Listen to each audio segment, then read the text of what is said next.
आज्ञा चक्षु हूँ आत्मार दर्पण कहीं आम मन भितर आम जहाँ परिकल्पना करे ताकू आमे आम चक्षु द्वारा प्रकाशित होता है। एवं जदि आम पाखे चक्षु नाही बा चक्षुर कौन प्रकार समस्या होइछि बा आखिर जदि कौन प्रकार समस्या होइछि तेबे आमे दुनिया विषय कौन प्रकार किछि मध्य जानि पारे नाही।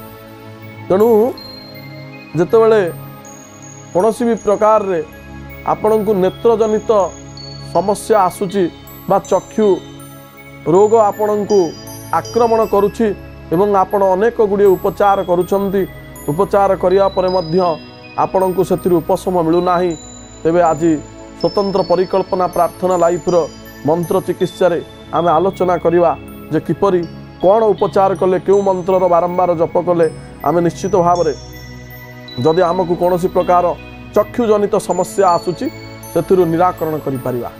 ओम विद्युदाम सम प्रभा मृगपति स्कंद स्थितां भीषण कन्या भीकर बाल खेट विलस धस्ताभिरा सेविता हस्तई चक्रगदा शिखेट विशिका चापम गुणम तरजनी बिभ्राण मनलात्मिकां शशिधरां माँ दुर्गां त्रिनेत्रां भजे। राजाधिराजेश्वरी भगवती पराम्बा जे कि आद्या शक्ति जगत जननी ये जगत को रक्षा करंतु एवं समस्तंकर नेत्र रोग आरोग्य करी समस्तंकर चक्षु को सुचक्षुरे परिणत करंतु एवं ए चक्षु रूपी इंद्रियर जो रही विकार से रक्षा करंतु यहाँ ही कामना करी आरंभ करुछि आदिर कार्यक्रम मंत्र चिकित्सा एवं आदिर स्वतंत्र अध्याय चक्षु रोग। तेज दर्शक बंधु द्वापर जुगर कथा आपण माने समस्त जानिचंती श्रीमद् भागवतर कथा सांब को नारी वेश करी लौह उद्गर गर्भे धरी लौह मुद्गर गर्भे धरी जेतेबेले आपणकर जदुवंशी बालक माने भगवान पुत्र सांब को आपणकर लौह मुद्गरटीए तार गर्भरे रक्षा कला भली अवस्था करी गोटे खेलकूदे मातिछंती एवं ऋषि मुनि मानंकु उपेक्षित पूर्वक कहिछंती जे गर्भरे कौन अच्छी सेतेबेले ऋषि मुनि माने आपणकर जेतेबेले सेमानकु उपेक्षा करा जायछि तिरस्कार करा जायछि सेमाने मध्य सेतेबेले कहिछंती जे यार गर्भरे जहाँ अच्छी से समूले जदुवंश को विनष्ट करदेव बा जदुवंश को ध्वंस करदेव जहाँ आपण समस्ते श्रीमद् भागवतर कथार श्रवण करिछंती से कथा उपस्थापन करूना किंतु सम्यक भाव में कहिबार आवश्यकता रही जेहेतु कथा वस्तु सहित संबंध रही। तेज जितेबाला भगवान श्रीकृष्ण आपणकर मध्यम पांडव भीम जी को कही जे लौह मुद्गरटी को आपण घोरी दिंतु से जो प्रस्तर में घोरी घोरी आपणकर अवशेष अंशटी रही जहाँ परिशेष भगवान को जरासवर द्वारा से आहत होगा पड़ी आप समस्ते जानते एवं ये सांब अभिशप्त होई जेतोले कुष्ठ रोग एवं नेत्र रोग रे पीड़ित होइचंती जानी खुशी होबार कथा ये उत्कलर माटी ये ओडिशार माटी एते पवित्र जे भगवान तांकर पुत्रन को आरोग्य हेबा पाई यही स्थान को पठाइतिले जहाँ आजिर कोणार्क बोली परिचित स्थान बा जहाँ को आमे कुहे सूर्य नारायणकर जन्म स्थान उक्त स्थान को आसी सांब दुरारोग्य व्याधि कुष्ठ व्याधि एवं निजर नेत्रजनित व्याधिरु निजकु आरोग्य कराइथिले। तेबे कौन थिला से विधान एवं किपरि भाव रे सूर्य नारायण को आराधना करी सांब नेत्र रोगर मुक्त होइतिले आज आमे मध्य से कथा को आलोचना करिवा। आपण माने समस्त जेतेबेले निजर ग्राम रे अंचल रे अनेक स्थान रे जाग यज्ञ हुए बा कोनोसी प्रकार पूजा पाठ करा जाए देखिए प्रथम तो गुरु नारायण पूजा सूर्य नारायण पूजा धरित्री देवी पूजा गो पूजा इत्यादि कर्म होता है। तो ये जो सूर्य नारायण पूजा सूर्य नारायण होचंती नेत्र रोग हरणकारी नेत्र रोग को समग्र भाव में विनष्ट करती नेत्र रोग आपण को आरोग्य प्रदान करिथांती श्रीमन श्री सूर्य नारायण। तेणु प्रिय दर्शक बंधु माने सूर्य नारायण आराधना करी आमे निजकू नेत्र रोगर समस्यारू रक्षा करि परिबा। कौन से विधान सूर्य नारायण स्वतंत्र पूजा विधि रही। रविवार दिन आपण को कौन कौन नियमावली रही से जानवा आवश्यक। आपण रविवार दिन केबे हेले आमिष भक्षण करंतु नाही, शाकाहारी भोजन करंतु। रविवार दिन चेष्टा करंतु बा करने को पड़ो। आपन रविवार दिन आपण शाकाहारी भोजन ग्रहण करंतु एवं प्रत्यह स्नानांते सूर्यार्घ्य प्रदान करंतु। एही सूर्य सहस्रांशु तेजरास जगतपते अनुकंप यमांग भक्तिया गृहाणार्घ्य दिवाकर। ये मंत्र को पाठ करने पूर्वक सूर्य नारायण को जलार्घ्य प्रदान करंतु। एतत् सहित स्वतंत्र भाव में सूर्य नारायण पूजा आपण करांतु। जदि कोणार्क रे जाई करूछन तो अति उत्तम। जदि कोणार्क न करूछंती तेबे आपणक गृह रे मध्य सूर्य नारायण पूजा सुविज्ञ ब्राह्मण पंडित मानक द्वारा बा जानिथिबा पंडित मानक द्वारा सूर्य नारायण स्वतंत्र पूजा करांतु।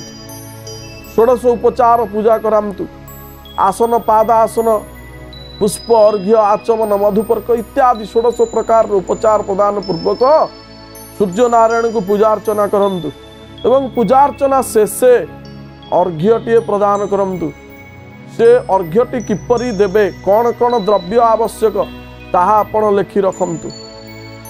गोरचना तिल वैणव राजि रक्त सीताक्षशाली जवांकुरान ये समस्त द्रव्य आपण लिखंतु। गोटे गोटे द्रव्य आम कहूचे। गोरचना तिल कहले आपणकर राशि कुश से रक्त चंदन आपणकर लाल रंगर जबा पुष्प बा मंदार फूल तुलसी दल आपणकर जहाँ रही कर्पूर ये समस्त द्रव्य को समाहित करी एकत्रित करी ताम्र पात्र सुसज्जित गोटे ताम्र पात्र द्वारा तंबा पात्र रे बा तंबा गड़ू हेउ एथिरे ए समस्त द्रव्य को पुराई ये समस्त द्रव्य को एथिरे एकीकृत करी आपण सूर्य नारायण को पूजांते अर्घ्य प्रदान करंतु। अर्घ्य प्रदान समय रे 3 थर अर्घ्य प्रदान करिवे। अर्घ्य प्रदान समय रे मंत्रटी को जहाँ आउथरे कहि रखुची ओं एही सूर्य सहस्रांशु तेजरास जगतपते अनुकंप यमांग भक्तिया गृहाणार्घ्य दिवाकर। ये मंत्रटी को पाठ पूर्वक आपण अर्घ्य प्रदान करंतु। आउ गोटे मंत्र सर्वसंकट दारिद्र्य शत्रुनाशय नाशय ममेप्सित फलम दत्वा प्रसीद मम भास्कर। अर्घ्य प्रदान करंतु सूर्य नारायण को। गोटे मंत्र जहाँ को कि आपण 3 थर मध्य पाठ करी 3 थर अर्घ्य दे पारिबे। ओं ह्रीं हं सह मार्तंड भैरवाय सूर्य नारायणाय प्रकाश शक्ति सहिताय इदम अर्घ्यम स्वाहा। ये मंत्र को पाठ पूर्वक 3 थर अर्घ्य प्रदान करंतु। अर्घ्य प्रदान अंतरेण आपण सूर्य मुद्रा रे सूर्य नारायण को निजर 2 चक्षु द्वारा दर्शन करिवा हुअंतु। दर्शनांते प्रणाम करंतु। कहीं ना आपणकर शास्त्र कहती क्यों देवता को किपरि प्रीत करिवे से विधान आज आम आपण को बताइबु। नमस्कार प्रिय भानु उपचार प्रिय विष्णु जलधारा प्रिय शिव ब्राह्मणा भोजन प्रिय। तेणु सूर्य नारायण यही न्याय होती नमस्कार प्रिय। तेणु सूर्य नारायण को 12 गोटी नमस्कार विधान रही। आमे 12 गोटी नमस्कार तो करि पारुने किंतु एक नमस्कार तो करि परिबा। प्रणाम करिवा हेबे। प्रणाम करिवा बेले आपण ए मंत्रटी को पाठ करिवे। आदित्यस्य नमस्कारम जकुर्वन्ति दिने दिने जन्मांतर सहस्रेषु दारिद्र्यं नोपजायते। उदये ब्रह्मण रूप मध्याह्ने तु महेश्वर अस्तमाने स्वयं विष्णु त्रिमूर्तिश्च दिवाकर। प्रणाम करिवा हेबे। प्रणाम करिवा परे आपण जो जल अर्घ्य प्रदान करा जाइथियो जो स्थान रे आपण संरक्षण कर रखिथिबे अर्घ्यटी को से अर्घ्य रे वृद्धांगुली 2टी को देखंतु एही परि भाव रे वृद्धांगुली 2टी को ता भितरे आपण बुड़ाई नेबे। वृद्धांगुली 2टी को एही परि भाव रे आपण बुड़ाई नेबे। उक्त अर्घ्य जल रे एवं बुड़ाई उठाइबा परे दुई हाथ को एहीपरि भाव में घूर्णायमान करी निजर चक्षुरे लगाई नेबे। चक्षुरे लगाई नेबा समय रे मन मध्य उच्चारण करुथिबे सूर्य नारायणंकर मंत्र ओम घृणी सूर्य आदित्याय नमः। ओम घृणी सूर्य आदित्याय नमः। एवं तापरे आपण पुनर्बार प्रणाम करिवा हेबे काहेकि ना सूर्य नारायण प्रणाम प्रिय। पुनर्बार प्रणाम करिवा हेबे। यही प्रयोग करिवा द्वारा आपण देखिबे आपणकर चक्षु रोगरु शीघ्रातिशीघ्र आपण मुक्ति पाइबे। तेबे प्रिय दर्शक बंधु माने आउ गोटे प्रयोग आपण मानक पई जो प्रयोग करिवा द्वारा मध्य नेत्र रोगरु बा चक्षु जनित जे कोनोसी रोगरु आपण माने निजकु रक्षा करि परिबे। सूर्य नारायणंकर आउ गोटे मंत्र रहिछि जो मंत्रटी को रक्त चंदनर माला द्वारा आपण प्रत्यह जेतेबेले प्रात सूर्य समय एवं मध्याह्न सूर्य समय एवं सांध्यकालीन अस्तगामी समय जहाँ आम कहे त्रिसंध्या समय उक्त समय रे प्रत्येक संध्यारे प्रारंभिक भाव में आपण 7 दिन पर्यंत त्रिसंध्या करवा विधेय एवं तापरे त्रिसंध्या कले उत्तम। जदि समयर अभाव आपण अति कम रे गोटे संध्या करवा आवश्यक। दीर्घ दिन 45 दिन पर्यंत ये प्रयोग करवा आवश्यक। मंत्रटी को लिखि रखंतु ओम ह्रांग ह्रीं ह्रौं सह सूर्याय नमः। ओम ह्रांग ह्रीं ह्रौं सह सूर्याय नमः। ये मंत्रटी को आपण 3 थर पाठ करिवे। त्रिसंध्या समय रे प्रत्येक संध्या रे रक्त चंदनर माला द्वारा आपणकर लाल कलर जप मुना मध्य रखी लाल आसन रे बसी पूर्वाभिमुख होई 108 थर लेखा प्रत्येक थर 3 संध्या रे 3 थर आपण जप करिवे। 7 दिन पर्यंत ये प्रयोग करिवे एवं परवर्ती समय रे 45 दिन पर्यंत अति कम रे गोटे संध्या करवा आवश्यक। आउ गोटे मंत्र हेउची आपणकर गायत्री मंत्र। मंत्रटीर प्रयोग विधि आमे आपणको पूर्वरु कहिचे आउ थरे मध्य कहि नउचु आजि। ओम गायत्र्यां विश्वामित्र ऋषि दैवी गायत्री छंद सविता देवता मम नेत्र रोग आरोग्य करणार्थे गायत्री जपे विनियोग। यहाँ परे आपण ध्यान करिवा हेबे। ओं ध्येयं सदा सवितुमण्डल मध्यवर्ती नारायण सरसिजासन सन्निविष्ट केयूरवान मकर कुंडलवान किरीटी हारि हिरण्मय वपु द्रुत शंख चक्र। ओं आयाहि वरद देवी त्यक्षरे ब्रह्मवादिनी गायत्री छंदसा मात ब्रह्मजोनी नमस्तुते। माँ भगवती गायत्री जे कि संपूर्ण भाव रे समग्र शरीर को आरोग्य करिवार ताकत रखितांती वा जहांकर कृपा रे समग्र शरीर आरोग्य हो जाई थाए अचिरे से भगवती को बारंबार प्रणाम करुची एवं आपण मानक मध्य जणाई रखुची। प्रिय दर्शक बंधु माने यदि आपण त्रिसंध्या गायत्री करुचंती आपणक समग्र शरीर रे रोग प्रतिरोधक शक्तिर वृद्धि होइताए एवं आपणक कौनसी प्रकार रोग बा आपणकर जो रहिछि विभिन्न प्रकार इन्फेक्शन हेउ बा विभिन्न प्रकार संक्रमित रोग स्पर्श करिवा पूर्वरु ये मंत्र द्वारा जो ध्वनि उच्चारित होता है जो रोग प्रतिरोधक शक्ति उच्चारित होता है से आपणक शरीर को रक्षा करिथाए। तेबे गायत्री मंत्र आपण रुद्राक्षर माला रे जप करिवे। मु बारंबार कहि आसीछि पूर्व अध्याय गुडी करे जप करिवा समय रे पूर्व को मुख करी आपण जप करिवे एवं जप करिवार आसनटी आपणकर हलदिया रंगर हेले अति उत्तम। जदि धला रंगर हेउछि ताहा मध्य चलिबो। कला रंग को छाड़ी आपण लाल धला हलदिया ये 3 सत्व रज तम गुणर जिनिस रे आपण जो आसन रे आपण बसी पूर्वाभिमुख होई रुद्राक्षर माला रे त्रिसंध्या जप करवा हुंतु।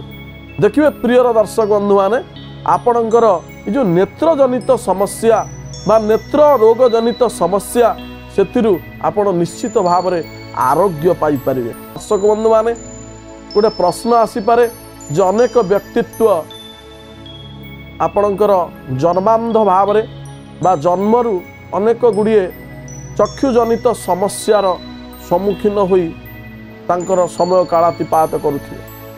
सेमानंक पाई भगवानंकर जो प्रारब्धर फल ताकू आमे किपरि खंडन करिया आज आसंतु आपन गोटे प्रयोग कहिबी। निश्चित भाव में धृतराष्ट्रंकर कथा जदि आसे द्वापर जुगर कथा राजा धृतराष्ट्र जे कि आपणकर जन्मांध थिले तेणु जन्मांध थिले मध्य तांकर जो आत्मिक दृष्टि से बहुत शक्तिशाली थिला। विदुर तांको उपदेश देले जे चक्षु नथिले मध्य आलोक देखा जदि आपण शिखिबे तेबे आपण निश्चित भाव में जीवन में सब किछि जानिबा हेबे बा भगवत सत्तार उपलब्धि करि पारिबे। तेणु से आलोक कौन आज्ञा से आलोक हेउचंती परमात्मा से आलोक हेउचंती दिव्यात्मा से आलोक हेउचंती जगदीश्वर। तेणु यह आमको शिखाए जे दृष्टि केवल शारीरिक नुहे ता मध्य आत्मिक भाव में जागृत हेबा आवश्यक। तेणु मोर प्रियर दर्शक बंधु माने प्रारब्ध जनित जो प्रभाव से प्रारब्ध प्रभाव को खंडन करने पाई आपण को माँ जगत जननी कामधेनु गोमातांकर सेवा करिवार आवश्यक रही। कहीं शुक्र होउचंती एमिति जने ग्रह जे कि नेत्र रोगर सृष्टि कराई थांती। शुक्र ग्रहंकर खराब प्रभाव रे मध्य आपण को नेत्र रोगर समस्या सम्मुखीन होगा पड़ी था। तेणु आपण माने जदि गृह रे गोमाता को रखिछंती तेबे गोमातांकर सेवा करिवा हुंतु। शुक्रवार दिन विशेष करी गोमातांकर जो खुरा रही गो खुरारे आपणकर घृत लेपन करंतु गो घृत एवं एतत् सहित गोमाता उक्त दिन आपण किछि मिठा द्रव्यर भोजन करवा दियंतु। जमती आपणकर महू आपण रुटी रे लगाई बा गुड़ रुटी सहित आपण गोमाता को प्रदान करि परिवे। एवं विशेष करी भगवत गीतार गोटे प्रयोग रही जहाँ को आम संपुट गीता बोली कही था।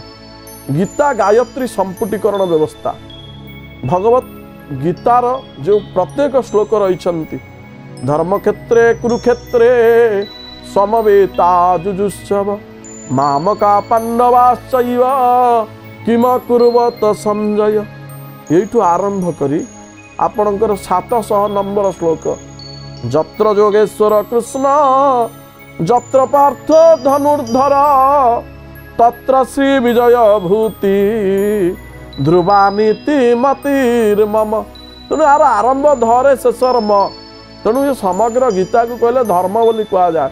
ये जो भगवत गीतार 700 श्लोक को आपण गायत्री संपुटीकरण करी जो माने गायत्री आराधक जो माने भगवत गीतार ज्ञानी बा जो माने सुविज्ञ ब्राह्मण पंडित माने सेमानंक परामर्श क्रमे सेमानंकर द्वारा आपण ये कार्यटी को निज गृह रे समापन करवा हुंतु।